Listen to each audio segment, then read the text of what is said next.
Alien is such a classic that reviewing it nearly 40 years after release feels something like hubris. But worse than that, what if this time I found something in it I really didn't like? It was time to ask myself that question we should all live our lives by. What would Ripley do? When I rewatch horror films, part of me is still desperately hoping that this time things will be different and everyone will survive. Like when I reread my favourite Tudor history books and I hold my breath, hoping that this time maybe Anne Boleyn can talk her way out of it. But in Alien, nearly everybody does die against this unknown foe. Its structural perfection is matched only by its hostility, as Ash says.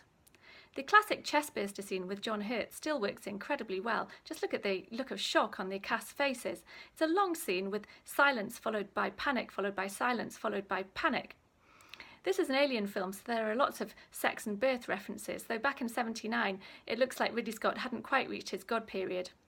The fact that Ripley is female is hugely significant, but there's also a lot in the film about class. Those early scenes when the crew are talking about money and status and contracts, though of course ultimately they all turn out to be simply worker fodder in the corporate machine.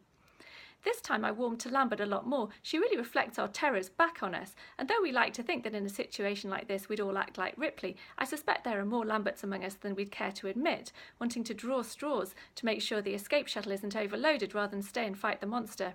But of course this is Ripley's film, and what's so wonderful is seeing her young and innocent, not knowing what she's up against and having to summon up all her courage and ingenuity to fight not just the alien but also her own fears.